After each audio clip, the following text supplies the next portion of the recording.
Hello everyone. और आज है हमारी पहली वीडियो हमारे फिज़िक्स ऑप्शनल के कोर्स की, जिसमें आज हम पढ़ने वाले हैं मैकेनिक्स का फर्स्ट टॉपिक, जिसका नाम है कंजर्वेशन लॉज। और इसके बारे में हम बहुत अच्छे से डिटेल में आज पढ़ेंगे। इसी चैनल पे सारी फिज़िक्स ऑप्शनल की वीडियोस आपको मिलने वाली है। ये पहली वीडियो है, तो लेट्स बिगिन नाउ। जो टॉपिक है कंजर्वेशन लॉज, इसको पढ़ने से पहले हमको थोड़ी सी बेसिक्स पढ़ना होगा। ये हमारा सिलेबस लिखा हुआ है। मैंने इससे पिछली वाली वीडियोस में पीवाईक्यू और सिलेबस के लिंकेज के बारे में भी बात करी थी। तो ये जो हमारी कंजर्वेशन लॉज का टॉपिक है, इसको स्टार्ट करने से पहले हमको कुछ चीज़ें पता होनी चाहिए। तो वो चीज़ है कि इनर्शियल फ्रेम। नौ पहली चीज़ आती है इनर्शियल फ्रेम क्या होती है। तो इनर्शियल फ्रेम ऐसी फ्रेम होती है जिसमें न्यूटन का first law of inertia, Newton के 3 लॉ दिए थे न्यूटन ने, उसमें जो न्यूटन का फर्स्ट लॉ था, जिसको हम इनर्शिया लॉ भी कहते हैं, वो होल्ड ट्रू करता है। मतलब कि वो लॉ सेटिस्फाई करता है जिस फ्रेम में, उस फ्रेम को हम बोलते हैं इनर्शियल फ्रेम। तो ये तो होगी टेक्निकल बात। अब इसका मतलब कि ये होता है the frame in which all the basic physical laws का मतलब न्यूटोनियन लॉज होल्ड ट्रू, उसमें ये होता है v is equals to constant. तो ये होता है हमारा इनर्शियल फ्रेम ऑफ रेफरेंस। मैं देखिए, मेरे पास बुक जो है वो है DS माथुरी, रेफ़र कर रहे हैं हम। देखिए, Newton first law of motion is also called as law of inertia. जिस कोऑर्डिनेट सिस्टम में न्यूटन का first law of motion holds good is known as inertial frame of reference. ठीक है, चलिए आगे बढ़ते हैं। नॉन इनर्शियल फ्रेम क्या होती है? अगर इनर्शियल फ्रेम में होल्ड ट्रू कर रहे हैं लॉज, नॉन इनर्शियल में नहीं करेंगे। वहाँ पे v जो है वो कांस्टेंट नहीं होगा। मतलब v कांस्टेंट नहीं है, मतलब कुछ ना कुछ एक्सेलरेशन है। और अगर एक्सेलरेशन है तो ये होगी हमारी एक्सेलरेटेड फ्रेम ऑफ रेफरेंस, जो जिसमें न्यूटन के बाकी लॉज होल्ड ट्रू नहीं करते हैं। ठीक है, चलिए अब आता है इनवेरिएंस ऑफ न्यूटन्स लॉस। अब लॉ ऑफ इनर्शिया तो है, वो हमने देख लिया कि इनर्शियल फ्रेम में ही क्या करता है, होल्ड ट्रू करता है। ठीक है, इफ़ अ बॉडी इज, अभी कहता क्या है, if a body is at rest it would remain at rest, and if the body is in motion remain in motion. अगर कोई बॉडी, इनर्शिया का मतलब ये होता है tendency to remain in same physical state, अगर वो मोशन कर रही है तो वो क्या होगी, मोशन में रहना चाहेगी। और अगर रेस्ट कर रही है तो रेस्ट में रहना चाहेगी, अगर उस पर कोई एक्सटर्नल फोर्स ना लगे। ठीक है, ये हमारा फर्स्ट लॉ कहता है।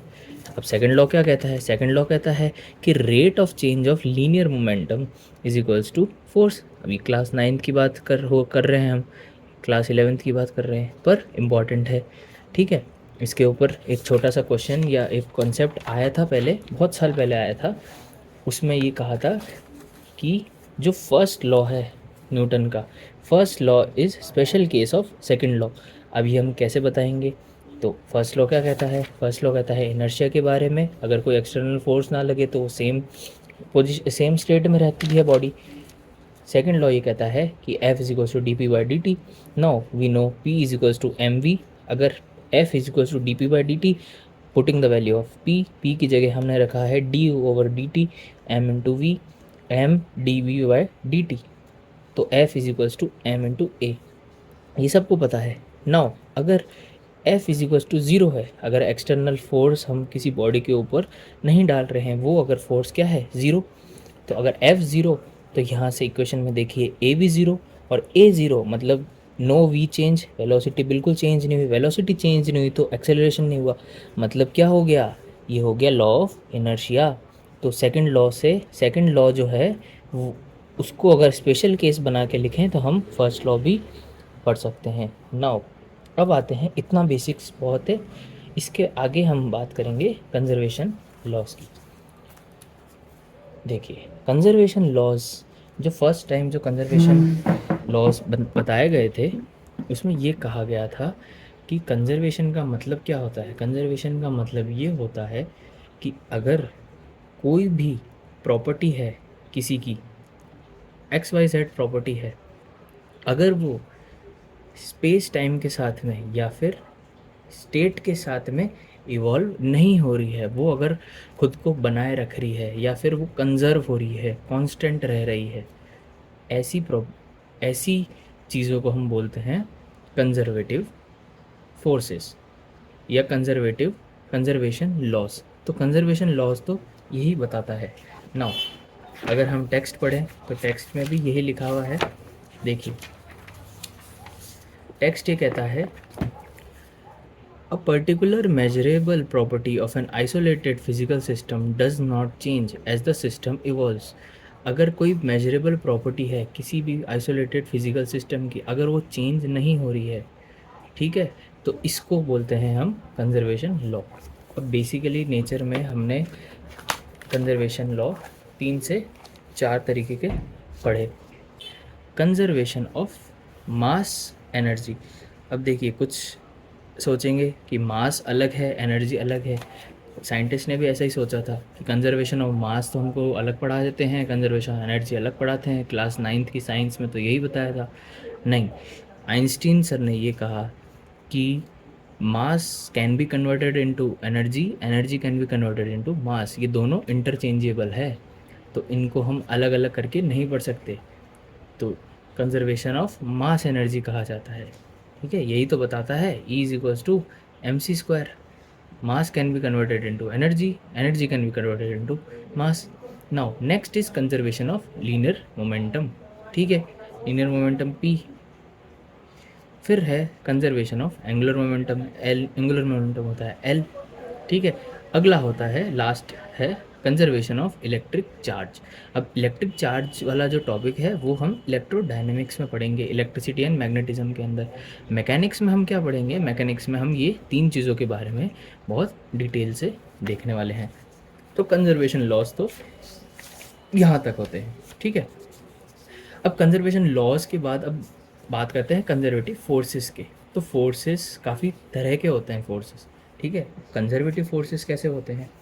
कंजर्वेटिव फोर्सेस वो होते हैं any force that does not depend on path या पाथ इंडिपेंडेंट होते हैं, ऐसे फोर्सेस होते हैं कंजर्वेटिव फोर्स। अब भाई पाथ की बात कहाँ से आई?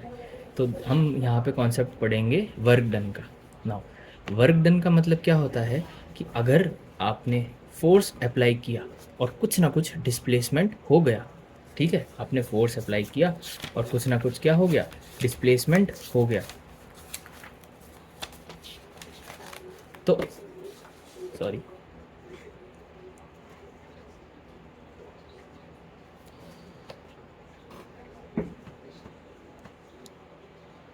फोर्स के अप्लाई होने पर अगर डिस्प्लेसमेंट हुआ है तो क्या होता है, वर्क डन होता है। नाउ अगर वो वर्क डन कुछ इस तरीके का है कि उसमें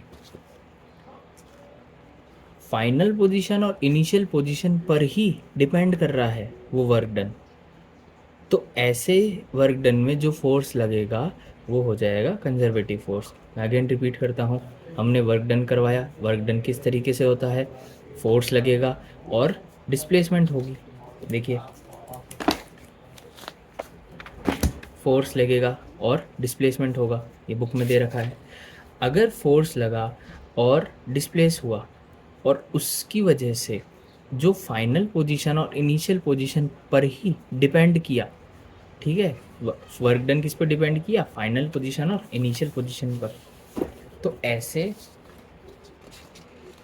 फोर्स को हम कहेंगे कंजर्वेटिव फोर्स। देखिए ये पॉइंट है A, ये पॉइंट है B। अब यहाँ पे हमने फोर्स लगाया और कुछ ना कुछ डिस्प्लेसमेंट हुआ, मान लीजिए dr, F फोर्स लगा और डिस्प्लेसमेंट हो गया dr। तो ये जो F डॉट डी आर है ना, W is equals to F dot D R, अगर टोटल हम वर्क डन निकालेंगे तो इंटीग्रेशन कर देंगे, तो ये A से B जाने में जो F डॉट डी आर लगा, ये सिर्फ A पॉइंट पे और B पॉइंट पे डिपेंड करता है। तो ऐसे फोर्स को हम कहेंगे कंजर्वेटिव फोर्स। अच्छा, नॉन कंजर्वेटिव फोर्स क्या हुआ फिर, कि जो पाथ पे डिपेंड करता है, जो पाथ पे फोर्स डिपेंड करे, पाथ पे डिपेंड करेगा वर्क डन, उसमें जो फोर्स लगेगा वो क्या हो जाएगा, नॉन कंजर्वेटिव फोर्स। अभी हम क्या पढ़ रहे हैं, कंजर्वेटिव फोर्स, तो हम कंजर्वेटिव फोर्स की ही बात करेंगे। चलिए तो इसमें देखते हैं क्या लिख रखा है, ये मेरे नोट्स हैं। That force by which work done in carrying a particle from one point two another does not depend on path, depend on initial and final position. Next is if work done by a force in carrying a particle along a closed path is zero, force is called conservative। अब क्या कह रहा है कि अगर work done हुआ है, work done हुआ और वो क्या हुआ, क्लोज्ड पाथ के अंदर हुआ, ये क्लोज्ड पाथ बना दिया मैंने, ए पॉइंट से चला वो बी पॉइंट तक और बी पॉइंट से वापस चला ए पॉइंट तक, ये क्लोज्ड पाथ बन गया हमारा। अगर ऐसे क्लोज्ड पाथ में अगर वर्क डन जो होता है वो क्या आ जाता है, ज़ीरो, तो क्या होगा, ऐसे फोर्स को कहा जाएगा कंजर्वेटिव फोर्स। देखिए ये ए से चला बी तक गया, बी से चला वापस ए पे आ गया। देखिए तो एफ डॉट डी आर कहाँ से कहाँ तक लगेगा, ए से बी तक, और ये इक्वल किसके हो जाएगा, एफ डॉट डी आर कहाँ से कहाँ तक, बी टू ए तक, एफ डॉट डी आर। अगर ऐसा होता है तो ये क्या हो जाएगा, टोटल वर्क डन इसमें क्या हो जाएगा, ज़ीरो हो जाएगा। इसको आप देखिए इधर ले जाइए तो ये माइनस हो जाएगा और दोनों क्या इक्वल है, तो इक्वल्स टू क्या आ जाएगा, ज़ीरो। इक्वल क्वांटिटीज़ हैं, देखो ये पाथ ये सेम है, ए टू बी, बी टू ए, क्योंकि पाथ पे तो डिपेंड कर नहीं रहा, इस वजह से ये जो आएगा ये फोर्स क्या आ जाएगा, ज़ीरो। क्लोज्ड पाथ पे ज़ीरो आ जाएगा तो क्या होगा, कंजर्वेटिव। ठीक है। Now, third is if kinetic energy remains same as that of kinetic energy at starting point in carrying a particle along closed path। इसी closed path में अगर kinetic energy भी क्या हो रही है, कंजर्व हो रही है, ठीक है, तो एस उसमें जो फोर्स लगेगा वो भी क्या होगा, कंजर्वेटिव। तो ये 3 पॉइंट्स आपको ध्यान रखने हैं। अच्छा अब आते हैं कंजर्वेटिव फोर्स, तो पता चल गया कंजर्वेटिव फोर्स फील्ड। तो कंजर्वेटिव फोर्स फील्ड क्या होती है भाई, फील्ड का मतलब क्या होता है, फील्ड का मतलब सीधा है जहाँ पर इफ़ेक्ट महसूस हो। ठीक है, तो वो जो फोर्स है उसका इफ़ेक्ट किस किस रीजन में हम इफ़ेक्ट उसका महसूस होता है, उसको बोलते हैं कंजर्वेटिव फोर्स फील्ड। जैसे इलेक्ट्रिक फील्ड है तो वहाँ पे हम इलेक्ट्रिक चार्जेस का इफ़ेक्ट हम करते हैं, इलेक्ट्रिक फील्ड के बाहर तो हम नहीं कुछ इफ़ेक्ट ऑब्ज़र्व करते हैं, इलेक्ट्रिक फील्ड के अंदर ही करते हैं। मैग्नेटिक फील्ड में भी यही होता है। मैग्नेटिक फील्ड में क्या होता है, मैग्नेटिक फील्ड के बाहर थोड़ी मैग्नेटिक लाइंस होती है, यहाँ पे नहीं होती। इसी तरीके से ये होता है कंजर्वेटिव फोर्स फील्ड। डेफिनेशन कहती है region in which particle experiences a conservative force is called conservative force field.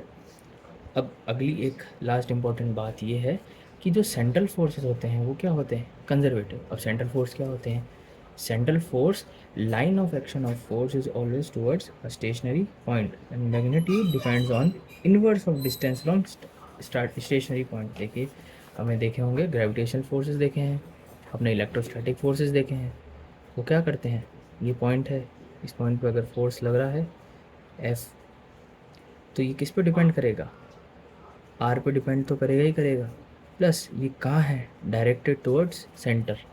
तो ऐसे फोर्सेस को हम बोलते हैं सेंट्रल फोर्स। आगे हम इसके ऊपर बहुत एक हमारा टॉपिक भी है, तो सेंट्रल फोर्स मोशन हम पढ़ेंगे बहुत डिटेल में। अभी सेंट्रल फोर्स का आप ये समझिए कि जो फोर्स सेंटर की तरफ डायरेक्ट होता है, ठीक है, line of action of force is always towards a stationary point and magnitude depends on the inverse of distance. अब ये इन्वर्स पे 1/r पे डिपेंड करता है ना, हमने देखा है कि F इलेक्ट्रोस्टैटिक क्या होता है, Q1 Q2/r², जी F देखा है हमने, जी M1 M2/r²। तो ऐसे फोर्सेस क्या होते हैं, सेंट्रल फोर्स। तो ये हमेशा क्या होते हैं, कंजर्वेटिव फोर्सेस होते हैं।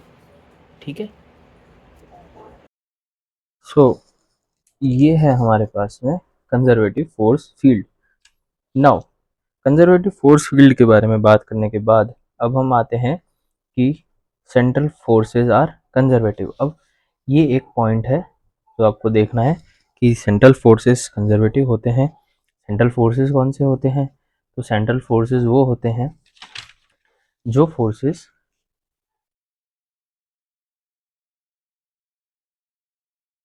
सेंटर की तरफ डायरेक्ट होते हो।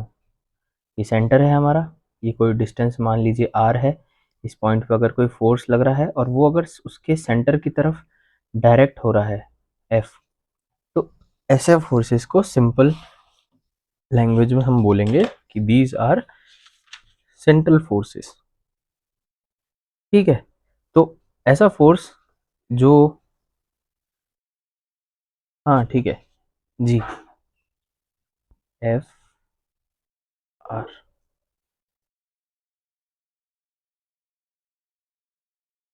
नाउ आगे बढ़ते हैं, इसमें देखते हैं हमारे पास में है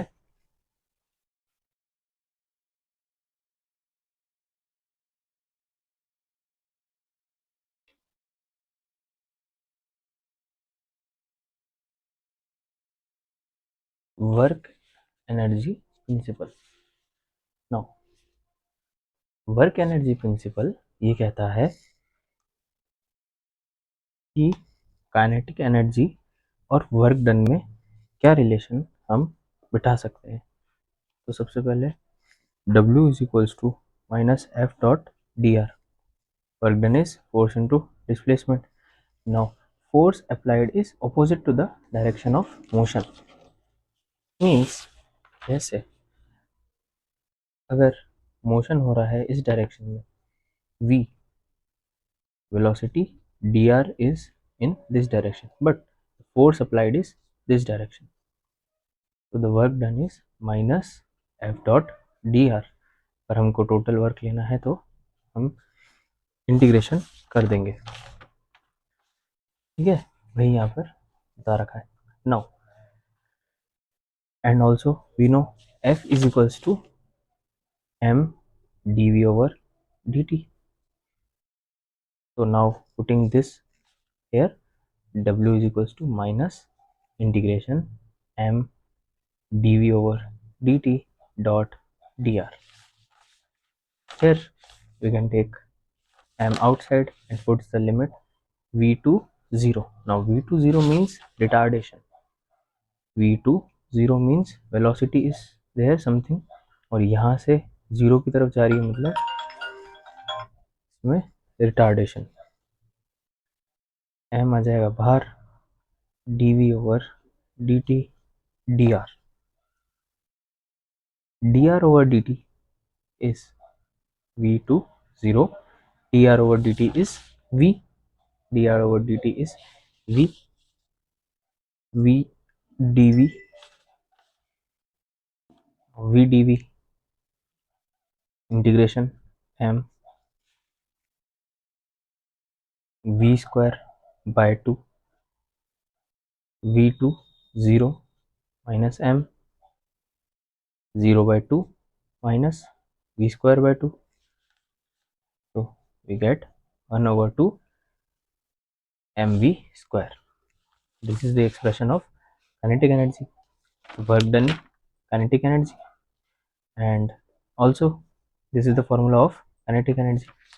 Now m dv over dt is f, तो अगर हम dt को, dt मतलब काइनेटिक एनर्जी, इसको अगर हम टाइम के रिस्पेक्ट में डिफरेंशिएट करेंगे सो वी गेट, अगर हमने t, यहाँ पर काइनेटिक एनर्जी है, टाइम नहीं है, कंफ्यूज ना हो, t is kinetic energy.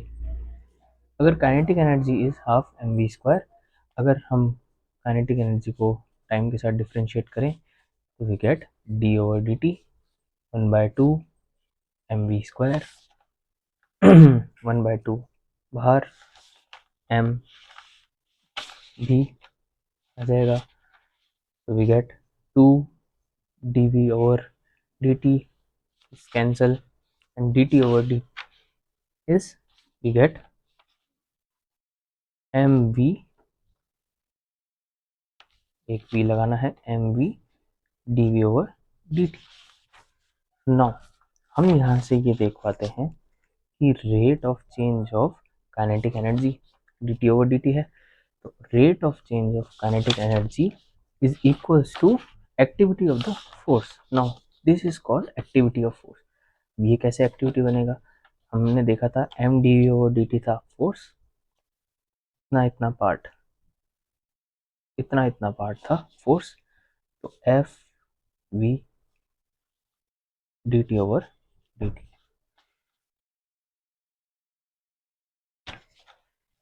F dot V होगा एक्टिविटी ऑफ फोर्स, ये आ जाता है हमारा एक्टिविटी ऑफ फोर्स। नाउ इसके बाद वाली डेरिवेशन तो छोटा सा पार्ट बचा है, इसमें ऐसा है कि इसी इक्वेशन में आप M D V by D T में if you multiply by V on both sides, दोनों तरफ मल्टीप्लाई कीजिए वी का, तो इधर आपको मिल जाएगा 1/2 एम वी डॉट वी और equals to F dot D R. ये सिंपल इंटीग्रेशन है, ये स्टेप किया, ये स्टेप किया, यहाँ से यहाँ आ गए, देख सकते हैं। और फिर इसके बाद 1/2 M V dot V square, limits लगा देंगे हम ए टू बी, अगर हम ए टू बी पॉइंट तक जा रहे हैं। और ये आ गया चेंज इन काइनेटिक एनर्जी, और चेंज इन काइनेटिक एनर्जी आ जाएगा हमारा पास वर्क डन, और वर्क डन आ जाएगा हमारे पास W। तो work done in displacing particle from A to B is equals to change in kinetic energy of particle from A to B। ये कह रहा है कि A पॉइंट से B पॉइंट तक जाने में ये पॉइंट से B पॉइंट तक जाने में जितना वर्क डन हुआ, ये आ जाएगा हमारा काइनेटिक एनर्जी जो चेंज हुई ए से बी पॉइंट में, मतलब बी पॉइंट पे जो काइनेटिक एनर्जी वो, और ए पॉइंट ऑफ काइनेटिक एनर्जी वो, इन दोनों को अगर हम चेंज हम अगर फाइंड आउट कर लेंगे तो हमारे पास आ जाएगा work done from A to B. तो ये तो था हमारा वर्क एनर्जी थ्योरम। अब नेक्स्ट पार्ट में इसी के आगे है, काइनेटिक एनर्जी की बात कर दी, अब आता है पोटेंशियल एनर्जी। ना पोटेंशियल एनर्जी में हमको पता है कि पोटेंशियल एनर्जी होता है U is equals to F dot D R. Similar है, एनर्जी अगर कोई भी हो तो वो वर्क डन के फॉर्म में ही लिखी जाएगी, चाहे काइनेटिक हो चाहे पोटेंशियल हो। तो U is equals to F dot D R.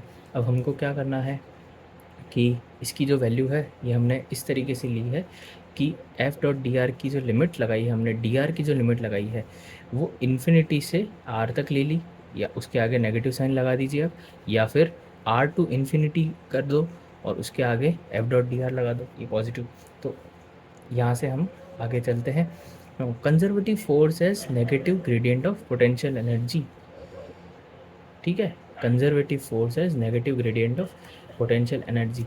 अब इसका मतलब क्या होता है? इसका मतलब ये होता है कि जो कंजर्वेटिव फोर्स होता है हमारे पास में एफ सी, इसको हम कंजर्वेटिव फोर्स अभी तक पढ़ते आ रहे हैं, जो पाथ डिपेंड नहीं करता। Conservative force of potential energy, conservative force जो होता है उसने कहा है कि ये जो है ये है negative gradient of potential energy. अब ये क्या चीज़ है तो इसको हम देखेंगे कि अब ये कैसे निकालेंगे। तो सबसे पहले तो हम इसी इक्वेशन को u is equals to minus F dot D R, इसको हम कंपोनेंट्स फॉर्म में लिख देते हैं। तो अगर f को अगर हमने कंपोनेंट्स के फॉर्म में लिखा तो क्या हो जाएगा, F X I cap plus F Y J cap plus F Z K cap, ये हो जाएगा। और इसके बाद में r को भी हम कंपोनेंट फॉर्म में रखते हैं, x I cap plus Y J cap plus Z की कैप, और इसका डी आर अगर ले लें तो D x I cap D Y J cap D Z की कैप, ठीक है।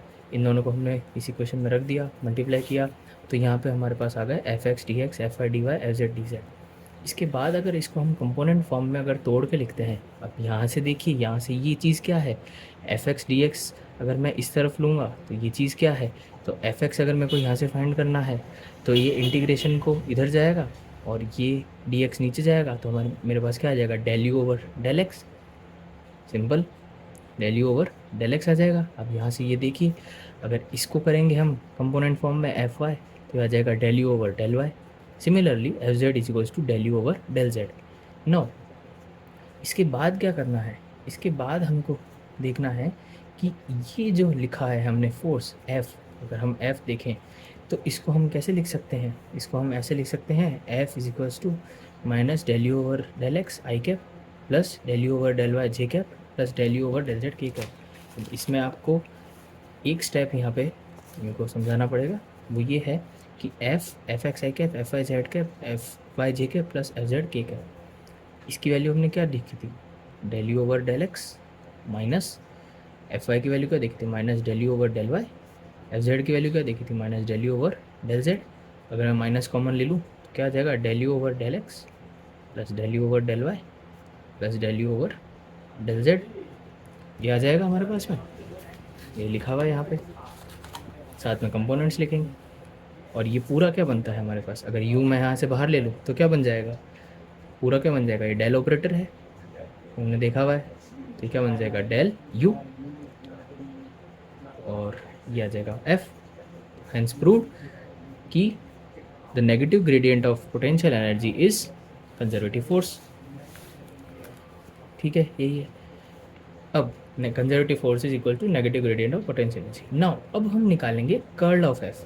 अब कर्ल ऑफ एफ क्या क्यों निकालेंगे, देखिए कर्ल ऑफ एफ इसलिए निकालेंगे कि हमने देखा था कंजर्वेटिव फोर्स में कर्ल की कहाँ रिक्वायरमेंट थी, वही कंडीशन अभी हम आएंगे देखेंगे अब हम कि जो पी वाई क्यू जो हमने डिस्कशन किए थे उसमें एक ऐसा का ऐसा क्वेश्चन आया था, तो आप प्रीवियस वीडियोज़ में जाके देख सकते हैं।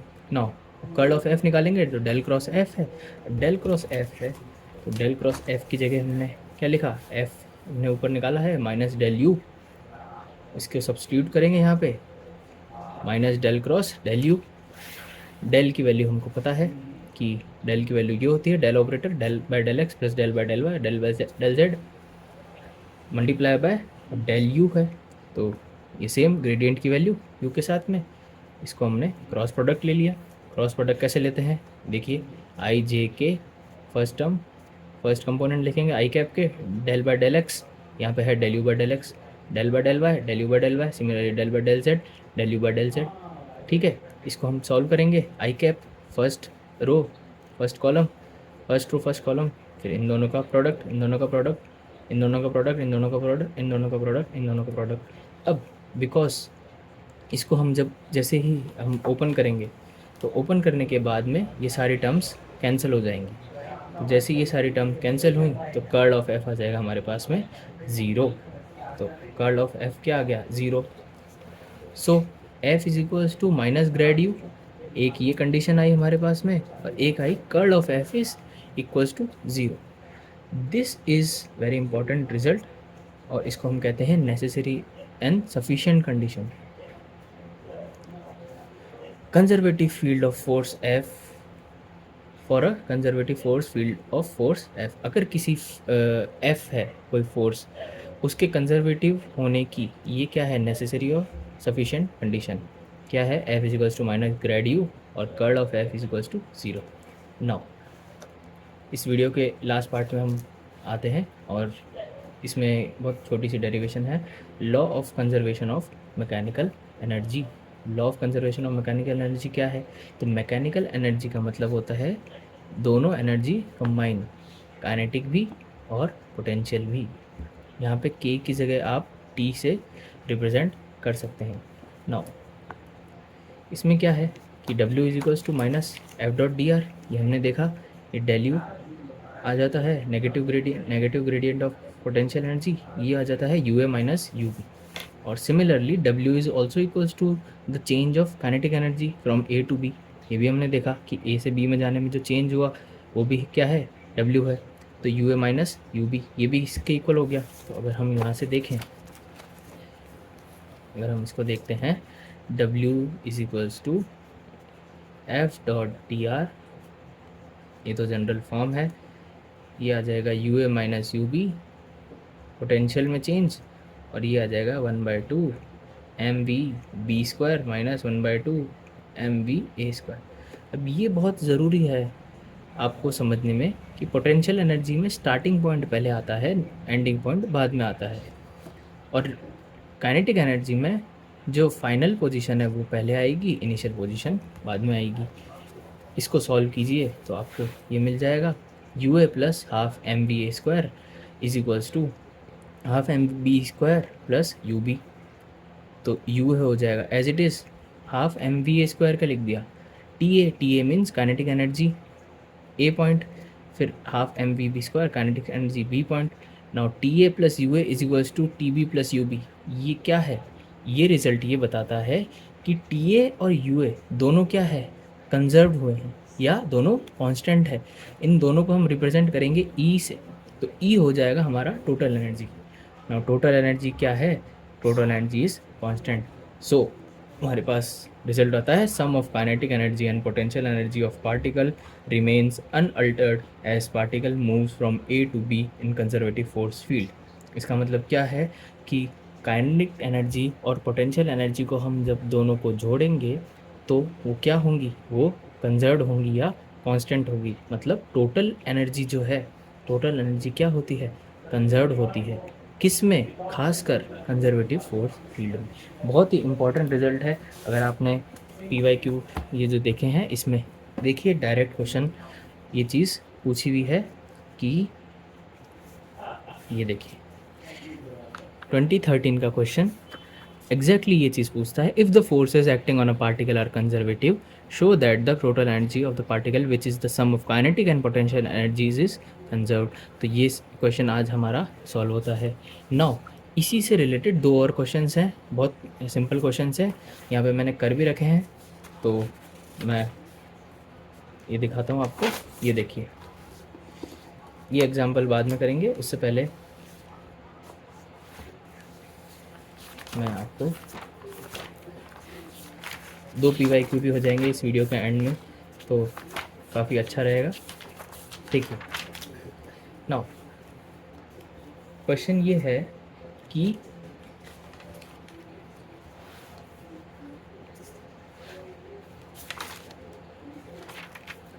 F is equals to Y square minus X square plus 2xy J cap. Y square minus X square I cap plus 2xy J cap, force को हमने कंपोनेंट्स के फॉर्म में लिख रखा है। अब हमको प्रूव ये करना है कि डिटरमाइन इफ़ द फील्ड और force is conservative of not, is conservative और नॉट, ये हमको चेक करना होता है। ये क्वेश्चन में बहुत बार पूछते हैं कि इसके रिलेटेड 2 से 3 क्वेश्चन 4 क्वेश्चन PYQs में पूछे गए हैं। तो आप इसको देखिए, क्या किया जाता है। सबसे पहले हम निकालेंगे कर्ल ऑफ एफ़। तो कर्ल ऑफ एफ़ निकाला, एफ़ के ऑलरेडी कंपोनेंट्स दे रखे हैं, कर्ल हमको लिखना है। कर्ल की फॉर्म ये होती है, और डेल ऑपरेटर को क्रॉस प्रोडक्ट करते हैं हमारे वेक्टर के साथ में। तो जैसे इसको सॉल्व किया हमने, देखिए मैं आपको करके बता देता हूँ। डेल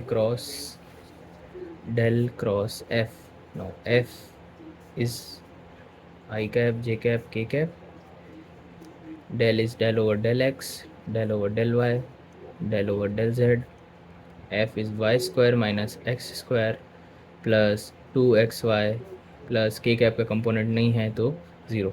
नाउ अगर हम इसका डिटर्मिनेंट निकालते हैं तो आई कैप फर्स्ट कॉलम देखा जाए तो डेल ओवर डेल वाई ये 0 के साथ में, del over del Z 2xy के साथ में, कोई रिजल्टिंग ये दोनों 0 आएगा। देखना जे कैप का लिया तो del over del X 0 minus del over del Z Y square minus X square plus K cap del over del X 2xy minus del over del Y Y square minus X square.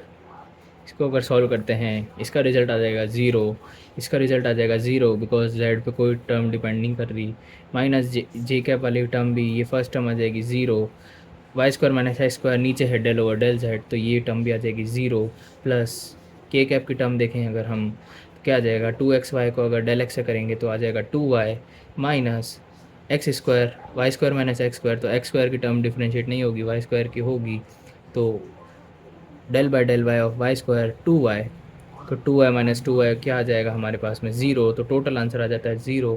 तो अगर del cross F आ गया है 0 then the force is conservative. तो ये हमारा बहुत छोटा सा क्वेश्चन एक सॉल्व हो जाता है प्रीवियस ईयर में। एक और क्वेश्चन है सेम टू सेम, ये वाला क्वेश्चन है, देखिए 2023 में भी पूछा गया है, तो ये भी सिमिलर क्वेश्चन है। इसको अगर हम देखें तो ये रहा ये क्वेश्चन कहता है कि X square Y I cap plus Z Y square Y cap plus X Z square Z cap, ये X Z square Z cap, X square Y X cap, Z Y square Y cap. ठीक है, तो ये आप देख सकते हैं। अब ये पूछ रहा है कि डिटरमाइन वेदर और not the force is conservative. Same है, सेम आप एप्लीकेशन लगाइए यहाँ पे कर्ल निकालिए, डेल क्रॉस एफ कीजिए। टू डिटरमाइन है तो डिटरमाइन की कंडीशन ये होती है, ये हमने पुट किया, डेल की वैल्यू निकाली। अगर ये ज़ीरो के इक्वल नहीं आती है, अगर ये ज़ीरो के इक्वल नहीं आई जैसे कि इस केस में, तो एफ़ इज़ नॉट कंजर्वेटिव। और ये कितने मार्क्स का क्वेश्चन है, देखिए 10 मार्क्स का क्वेश्चन है। मैक्सिमम टू मैक्सिमम आपको कितना टाइम लगेगा इस क्वेश्चन को अटेम्प्ट करने में, 3 मिनट, अगर आपने बहुत साफ़ सुथरे ढंग से भी किया है। स्टिल लोग ने फियर बना के रख रखा है कि फ़िज़िक्स ऑप्शनल इतना ज़्यादा टफ है, इतना ज़्यादा चैलेंजिंग है। आपको सिर्फ बेसिक्स आपको मजबूत रखने हैं, क्लियर रखने हैं। और अभी अभी में देखिए इतनी छोटी सी क्लास में हमने 3 क्वेश्चन सॉल्व किए हैं, और आगे भी इसके बेस पे बहुत सारे क्वेश्चन और भी सॉल्व हो सकते हैं। सो आज की क्लास में इतना ही, और नेक्स्ट क्लास में हम कंजर्वेटिव फोर्स के आगे मैकेनिक्स की अगले टॉपिक के बारे में बात करेंगे, जो कि हम पढ़ने वाले हैं।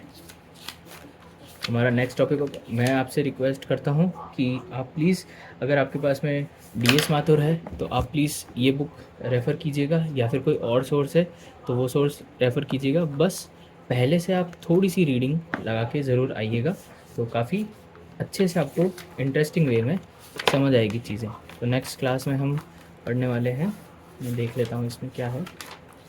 नेक्स्ट क्लास में हम कंजर्वेशन ऑफ लीनियर मोमेंटम पढ़ेंगे, और सेंटर ऑफ मास के बारे में बात करेंगे। सेंटर ऑफ मास के साथ में हम कोलिजन्स देखेंगे, acceleration of centre of mass, frame of reference, laboratory frame of reference, और इन सब के बारे में बात करेंगे। कोलिजन, स्कैटरिंग एंगल, इन सब के बारे में काफ़ी बार प्रीवियस ईयर भी क्वेश्चन आए, तो नेक्स्ट क्लास में ये कवर होने वाला है। So thank you so much. Please keep watching and keep studying hard. Bye bye.